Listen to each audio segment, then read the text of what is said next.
Keisha Williams lived on the fringes of Crestwood Prep, a prestigious private school where wealth was a birthright and status a currency more valuable than gold. The campus sprawled across a manicured estate, its ivy-clad buildings and marble corridors exuding an air of untouchable privilege. For Keisha, a scholarship student from a modest neighborhood across town, it was an alien world, one she navigated with the quiet precision of someone who knew she didn't belong. Her uniform, a faded hand-me-down with frayed cuffs, hung loosely on her slender frame, marking her as an outsider among peers clad in tailored blazers and polished shoes. Thick, scratched glasses obscured her dark eyes, and her curly black hair was pulled into a tight, severe bun, as if she could shrink herself into invisibility. She had spent 3 years perfecting that art head down, voice soft, steps silent, blending into the shadows, while Chloe Bennett, the school's reigning queen, and her clique turned Keisha into their favorite target. Chloe was a vision of perfection, blonde hair cascading in effortless waves, blue eyes sharp with calculation, and a smile that could charm or cut depending on her mood. She ruled Crestwood with an iron grip, her inner circle Madison, a brunette with a quick tongue and sharper ambition, and Bridget, quieter, but no less complicit, enforcing her will. They moved through the halls like a pack of wolves, their laughter a weapon that echoed off the lockers. Keisha was their prey of choice, her poverty and plainness an easy mark. "Look at those shoes," Chloe would say, her voice carrying just far enough to draw a crowd. "Third year with the same pair. Don't they give charity cases a clothing allowance?" Madison would snort. Maybe she thinks being broke is trendy, and the hallway would erupt, a chorus of mocking voices that Keisha endured with a stillness that hid something deeper. Beneath her meek exterior burned a patience honed by years of training, a secret she carried like a blade sheathed in her chest. Her grandfather, William Harris, was no ordinary man. A legend in underground fighting circuits, he had raised her in a basement gym, teaching her to strike with a force that could shatter bones. His words were her mantra. Once the wolf shows its teeth, the sheep never see it the same way again. Crestwood Prep was a microcosm of power, its gleaming corridors lined with lockers that cost more than Keisha's monthly rent, its air thick with the scent of designer cologne and entitlement. Students sorted themselves into rigid tribes, athletes flexing in their varsity jackets, debate kids clutching their binders, the artsy crowd curating their social media personas. Chloe's clique sat at the top, their table in the cafeteria a throne from which they surveyed their kingdom. Keisha drifted through this ecosystem like a ghost, her presence barely registering until the day it did. It began in the hallway, a Monday morning heavy with the weight of routine. Keisha shuffled past Chloe's locker, her arms full of books, her eyes fixed on the floor. Chloe leaned against the metal, her manicured nails tapping a rhythm as she spotted her target. "Hey, Williams," she called, her voice loud enough to turn heads. "Still rocking those thrift store kicks? You'd think someone would have donated you a new pair by now." Madison smirked, leaning in. Maybe she's saving up for a personality. Laughter rippled through the crowd, a wave of sound that crashed over Keisha. Her fingers tightened on her books, the edges digging into her palms, but her face remained blank, a mask she'd worn so long it felt like skin. She kept walking, the taunts fading behind her, but the tension in her chest grew, a coiled spring waiting to snap. In Mr. Peterson's history class, the air was thick with boredom as he lectured about ancient battles, his voice a monotone drone. Students paired up for an assignment, their chatter filling the room, while Keisha sat alone at her desk in the back, her pencil scratching notes in a worn notebook. The teacher handed out textbooks, heavy tomes that thudded against desks until one slipped from his grasp, tumbling toward Keisha. Her hand darted out, catching it mid-air with a speed that didn't match her clumsy facade. For a fleeting moment, Her posture shifted back straight, movements crisp, a glimpse of something lethal beneath the surface. Then, catching herself, she fumbled deliberately, letting the book drop with a dull thud. "Sorry," she mumbled, shoving it back toward Mr. Peterson. He blinked, startled, his bushy eyebrows rising, but he said nothing and moved on. Across the room, Chloe and Madison exchanged a glance, curious, unsettled. That reflex didn't fit the pitiful caricature they'd built of her. "What was that?" Madison whispered. Chloe shrugged, but her eyes lingered on Keisha, a flicker of doubt breaking through her confidence. Later, in English, Keisha stood at the front of the class, her voice trembling as she presented her analysis of Edgar Allan Poe's The Telltale Heart. "The narrator's guilt manifests physically through the heartbeat," she said, her words halting but piercing with insight, showing how the mind can betray the body under pressure. Her ideas were brilliant, layered with an understanding that outstripped her peers, but her delivery faltered, her nerves betraying her. Chloe lounged in the back row, smirking. "God, this is painful," she stage whispered, loud enough for everyone to hear. Maybe she should analyze her wardrobe instead, start with that sad little shirt. The room erupted in snickers, a wave of sound that crashed over Keisha like a tide. Her cheeks burned, a flush creeping up her neck, but she pressed on, finishing quickly and retreating to her seat. Mrs. Bennett, a stern woman with graying hair, handed back the graded paper, later a B- scrawled in red ink. "Poor presentation," she noted. Her tone clipped, despite the college-level depth of the work. Keisha stared at the grade, her jaw tightening, the sting of it fueling a fire that had been smoldering for years. Lunch was where it broke. Keisha sat alone at a corner table in the cafeteria, a cracked plastic tray before her, holding a wilted salad, her usual meal, cheap and unassuming. She'd barely taken a bite when a shadow fell across her tray. Chloe stood there, flanked by Madison and Bridget, their presence a wall of menace. That presentation was something else, Chloe said, her voice dripping with mock sweetness. She twirled a cup of cranberry juice in her hand, her eyes glinting with malice. Keisha said nothing, her dark gaze wary behind her glasses, tracking every movement. "Oh!" Chloe exclaimed, stumbling forward or pretending to.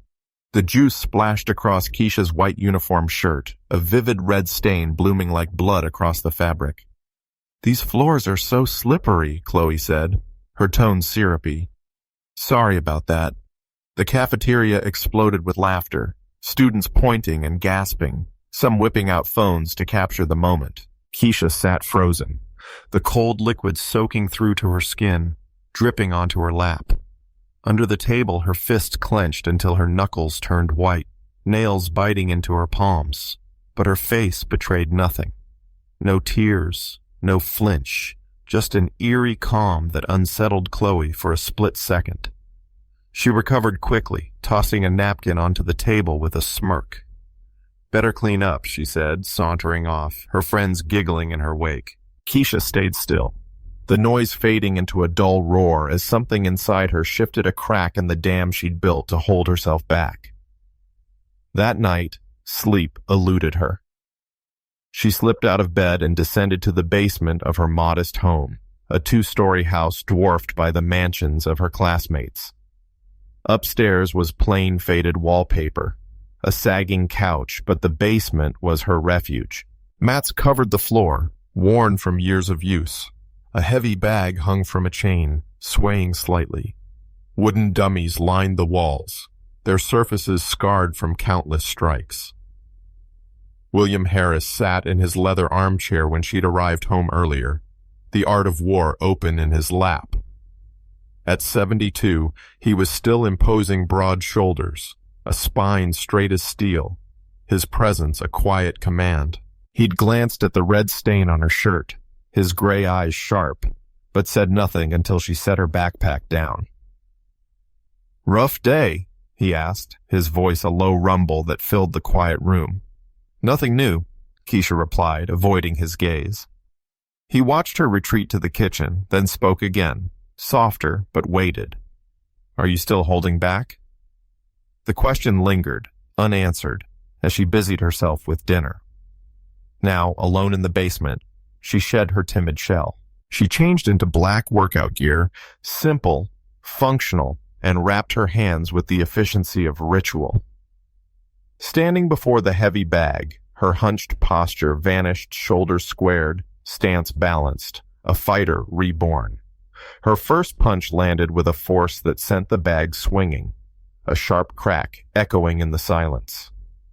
She followed with a flurry of strikes fast, precise, each blow a release of the day's humiliations. Her fists moved like pistons, her body a symphony of controlled power, sweat beading on her skin as she danced around the bag. She struck again and again, imagining Chloe's smirk, Madison's laugh, the sea of faces in the cafeteria. For an hour, she trained, the rhythm of her strikes a song of defiance and strength. When she stopped, breathing steady, she was no longer the girl Crestwood mocked. Here, she was fierce, unstoppable, a warrior shaped by her grandfather's relentless lessons. In the bathroom, she peeled off her glasses and faced the mirror. Without them, her features sharpened high cheekbones, intense dark eyes that glared back with a predator's hunger.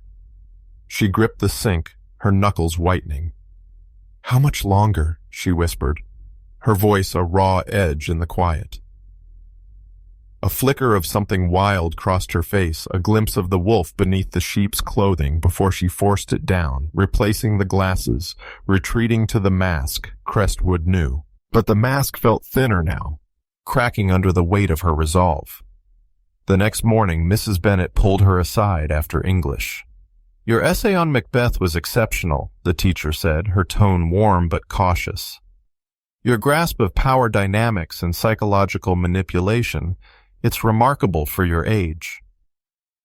Keisha shifted, uneasy with the praise, her eyes dropping to the floor. "Thank you," she murmured. Mrs. Bennett hesitated, her lips pursing. "I saw what happened yesterday during your presentation.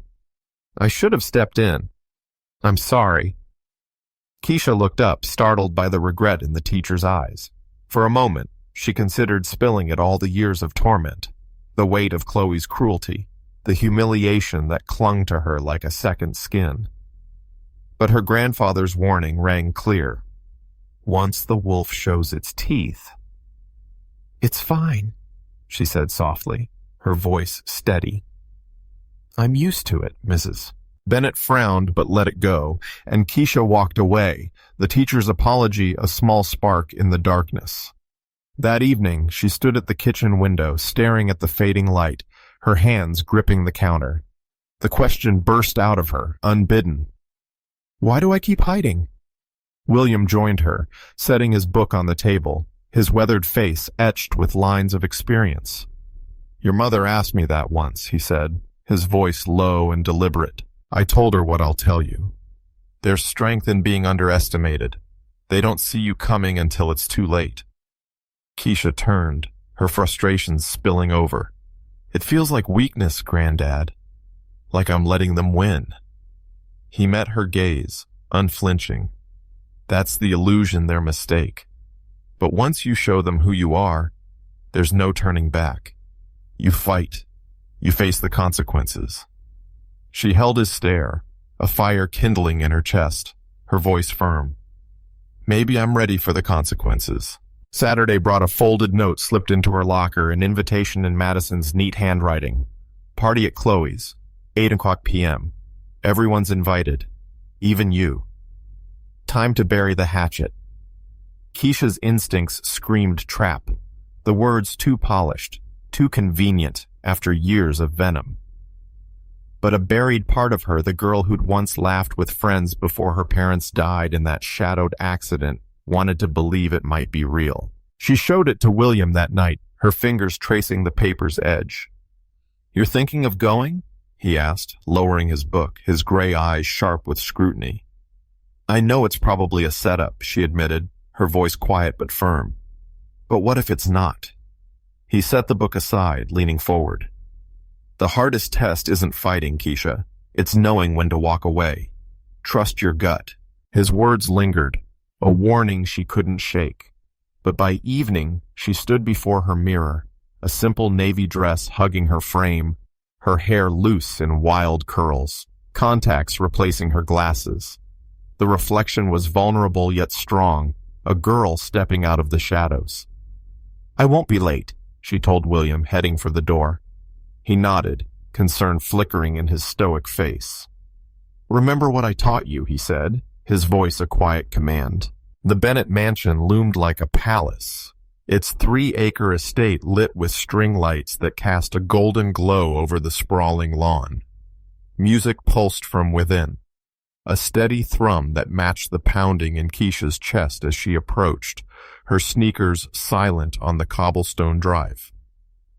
Cars lined the circular path, sleek BMWs and Teslas, symbols of a world she didn't inhabit. She hesitated at the door, her hand hovering over the bell, doubt clawing at her resolve. She pressed it, and Madison answered, her smile faltering for a split second before stretching wide with forced warmth. "Keisha, you came!" She pulled her inside, past clusters of students who turned to stare, their whispers sharp as knives cutting through the air. "Chloe's out back," Madison said, leading her through the house past a grand staircase, a chandelier dripping with crystals, rooms that screamed wealth to a patio aglow with lanterns. The backyard buzzed with Crestwood's elite red cups in hand, their eyes glinting with curiosity as Keisha stepped into view. "Wait here," Madison instructed, leaving her by the pool house, its glass doors reflecting the flickering lights. "I'll grab Chloe." Minutes ticked by, each one stretching Keisha's nerves tighter. The crowd's murmurs grew louder, their glances sharper, and she felt the weight of their attention like a physical thing. She was turning to leave, her hand brushing the strap of her bag, when Chloe emerged from the shadows, a vision in a red dress that clung to her like a second skin, the fabric shimmering with every step. "You actually came," she said, her tone dripping with triumph, her smile a blade unsheathed. Bridget appeared at her side, offering Keisha a drink house specialty, she said, her voice too bright. Keisha took the cup but didn't sip, her senses on high alert, her fingers tightening around the plastic. "Thanks for inviting me," she said, her voice steady, probing Chloe's intent. "Everyone deserves a shot at fitting in," Chloe replied, her smile too perfect, her eyes too cold. She glanced at her phone, a quick flick of her wrist. "Time for the toast. Come on, Keisha front and center." Chloe led her to a small stage near the pool, the DJ cutting the music as students gathered, phones poised like weapons. "Everyone!" Chloe called, draping an arm around Keisha's shoulders in a parody of friendship, her grip tight enough to bruise. "A toast to Keisha Williams, joining us tonight!"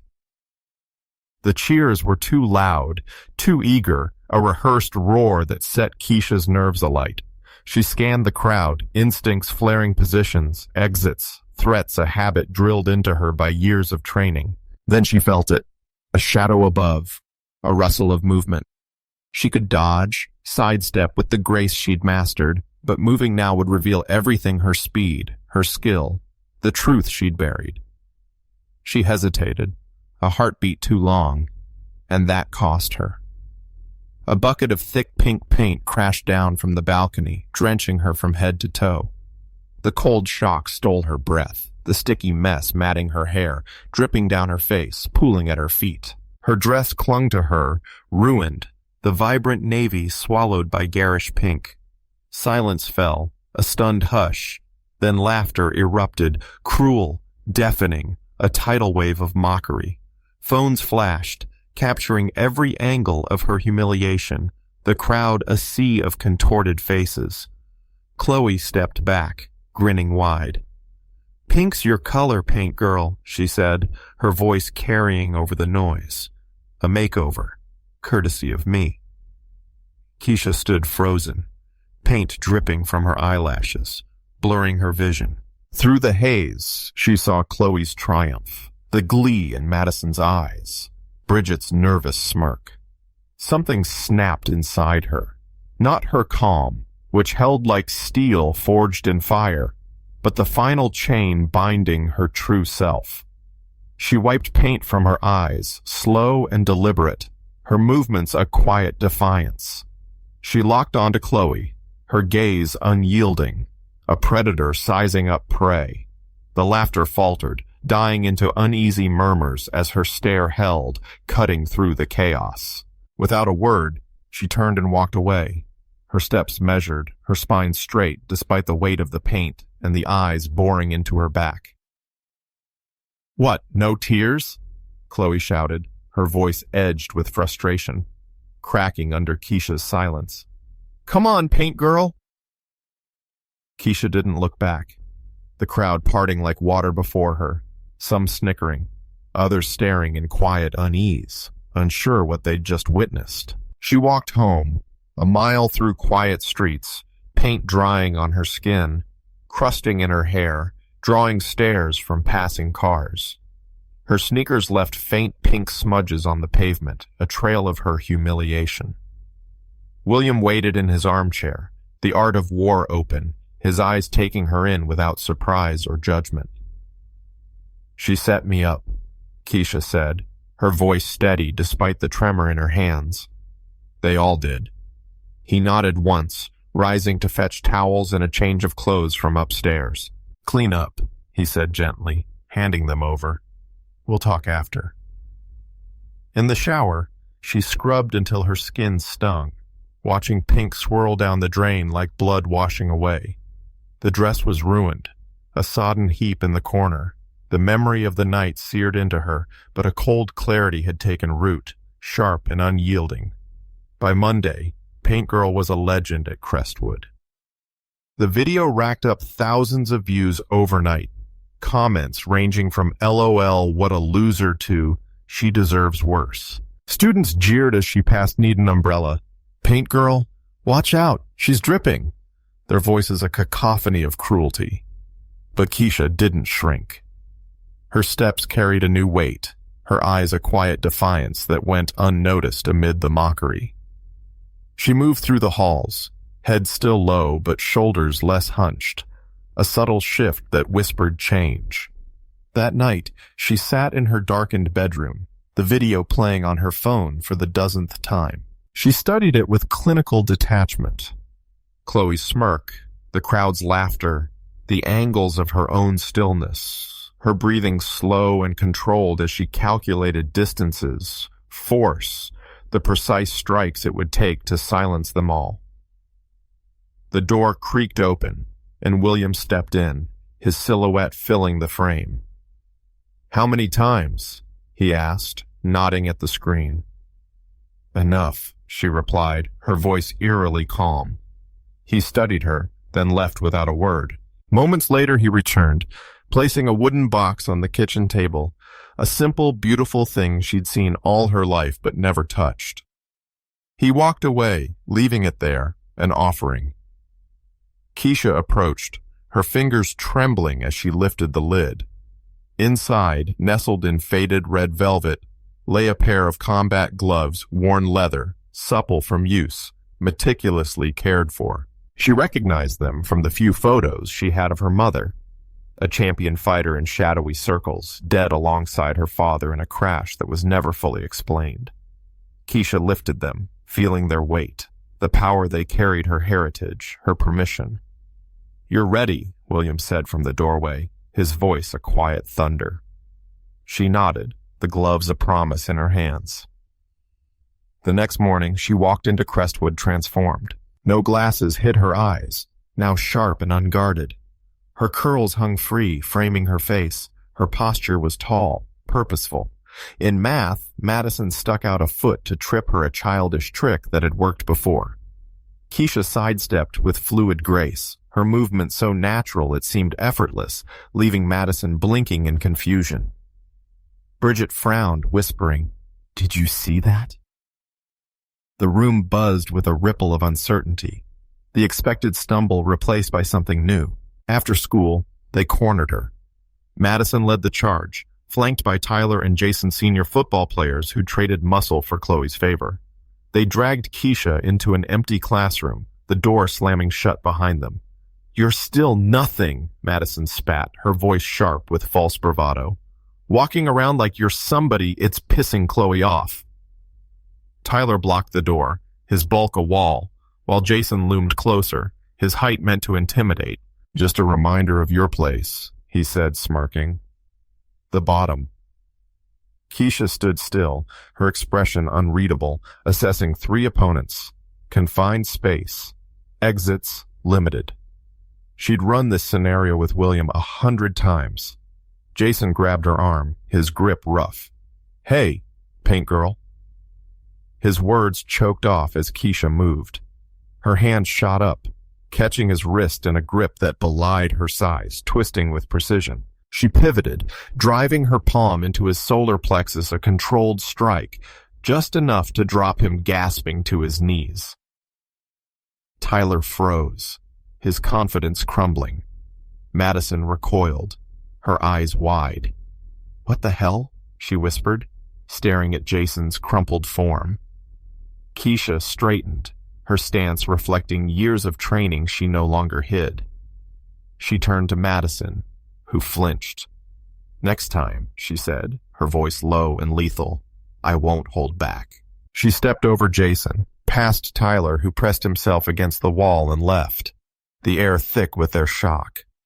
Word spread like wildfire. Jason claimed he'd tripped, a flimsy lie to save face, but Madison's fear told the truth, her eyes darting away whenever Keisha passed. Chloe dismissed it, tossing her hair. "She got lucky," she sneered in the cafeteria, her voice loud for effect. "Jason's clumsy, she's still a nobody." But when Keisha met her gaze across the room, unflinching, Chloe faltered, her smirk slipping. That afternoon, a note appeared in Chloe's locker. Keisha's precise handwriting. "Are you still laughing?" Panic crept in, a cold sweat breaking on Chloe's skin. She dug online that night, her fingers flying over her laptop, unearthing an old article. William Harris, martial arts titan. Keisha's parents, elite fighters dead in a mysterious accident. The pieces clicked. Chloe hadn't targeted a victim. She'd provoked a warrior. Desperate, she fought back with whispers. Her family's criminals, she told anyone who'd listen, her voice low and urgent. Violent, dangerous. Teachers began watching Keisha with wary eyes, their warmth cooling to suspicion. Students shunned her, their curiosity turning to fear. The rumors spread, a wildfire Chloe fanned with every breath, until Crestwood buzzed with unease. At an assembly meant to address recent tensions, Chloe's ally Bridget betrayed her, stepping to the mic. "Chloe's been bullying Keisha for years," she said, her voice shaking but firm. "The paint, the lies, it's all her." The crowd gasped, eyes turning to Chloe, who sat frozen. Rage broke her control. She stormed the stage, snatching the mic. "You want truth?" she shouted. "Her parents were killers. She's a threat." She lunged at Keisha, hands clawing for her throat. Keisha rose calmly, sidestepping with effortless precision. Chloe's wild swings met air as Keisha redirected her momentum, her movements a dance of control. In seconds, she pinned Chloe, not hurting her, but holding her powerless, her wrists locked in a grip like iron. "You're not worth it," Keisha whispered, her breath cool against Chloe's ear, then released her. Chloe crumpled, gasping, staring up with a mix of fear and disbelief. Security rushed in, Principal Harrington barking orders, but the damage was done. Chloe was suspended, her empire shattered, her name a cautionary tale by day's end. Keisha walked the halls with quiet respect, her solitude a choice now, not a sentence. Students nodded as she passed, their fear replaced by awe. Teachers sought her input, recognizing her depth. One night, a letter arrived, a carved wooden token and a cryptic note. "Your grandfather knows." William sat her down, his voice grave. "The Circle.